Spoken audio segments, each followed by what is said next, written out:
Hey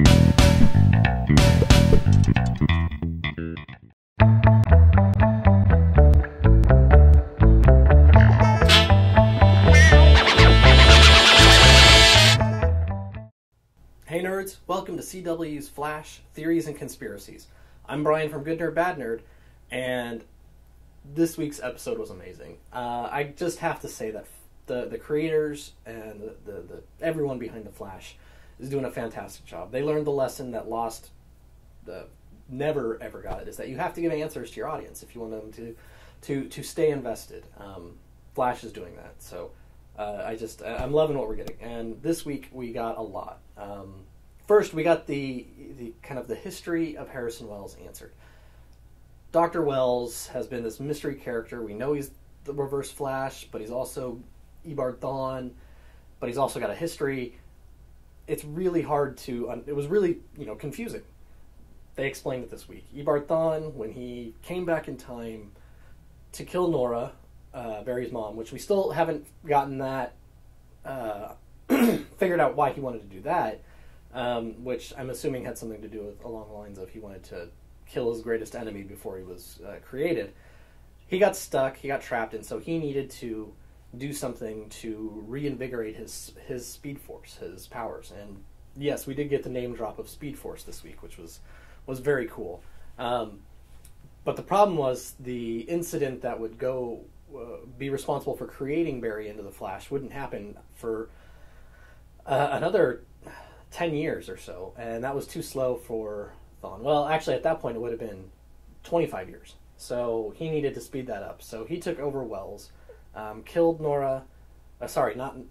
He did kill Nora, but he killed Wells' wife and used that kind of like digital straw to suck up all of Wells' memories and DNA. Which was quite disturbing, actually. He was like some sort of memory vampire or DNA vampire or something. Anyways, but this kind of also can explain why none of Eobard Thawne or Wells' DNA has been found at the crime scene.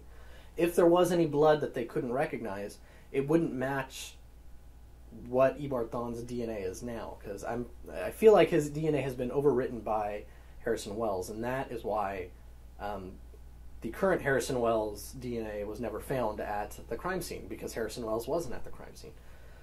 So that's where that confusion comes in. It was a very cool sequence, and I'm really glad that we did get to see how Eobard Thawne and Harrison Wells are connected. Now, an interesting thing here is he is trying really hard, I say he, being Thawne, he's trying really hard to avoid the grandfather paradox. We saw this when he was face-to-face with Eddie, and he's being very careful not to hurt him. And the grandfather paradox, for those of you who don't know, is, here's a little picture of it, but basically a guy from the future goes back in time and either accidentally or on purpose kills his grandfather, therefore he was never born, therefore he couldn't go back in time to kill his grandfather, and that's the paradox.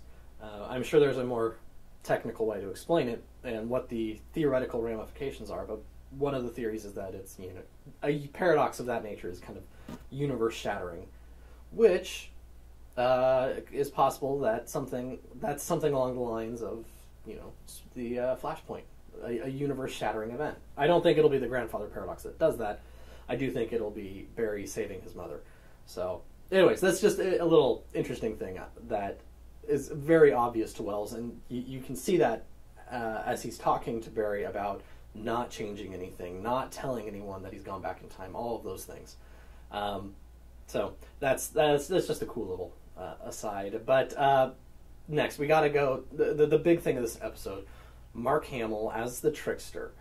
Now, this may be the best casting ever, partly because Mark Hamill was originally the Trickster, and that's where that image in the episode from his case file of him being the Trickster back, however many years ago, 10, 15 years ago it was.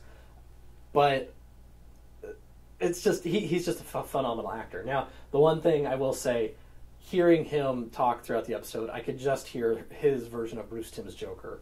And I'm kind of sad that we're not going to get Mark Hamill doing that. But at the same time, it was fantastic that the writers and the creators grabbed Mark Hamill and did this kind of generational thing with him and his son, which was an amazing, amazing scene. If you don't know what I'm talking about, where he's explaining to his protege why he's so important, and he drops the "I am your father" line, and that was just awesome.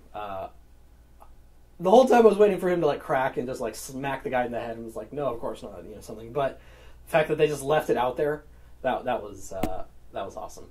The last thing I did want to say, though, the trap that he puts on the Flash, the bomb that's strapped to him, that if he drops below 600 miles per hour, it'll explode. It's an awesome device, and it was used. If you've seen the Justice League animated film Doom, Mirror Master uses the same trap on Flash to take him out of the picture. And if you're not familiar with Justice League Doom, what it is Batman has all these protocols that he's got locked up in his computer in case any of the Justice League go rogue and they get stolen and used by bad guys. It's a adaptation of the comic series Tower of Babel. Tower of Babel, the villain was Ra's al Ghul. In Doom, it was Vandal Savage and his Injustice League.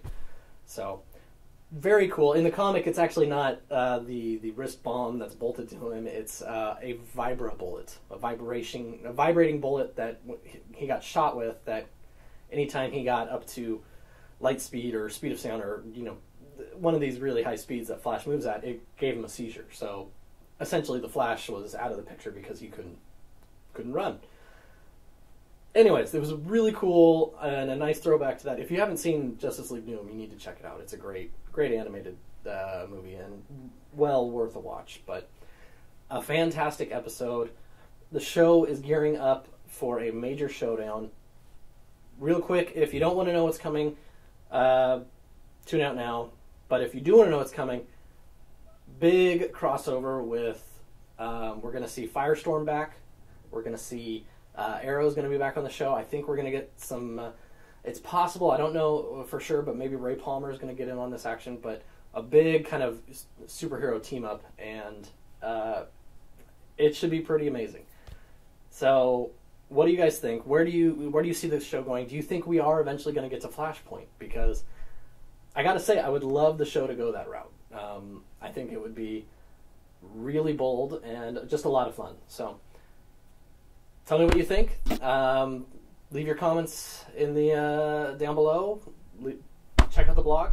So, for CW's Flash, Theories and Conspiracies, I'm Brian from Good Nerd Bad Nerd.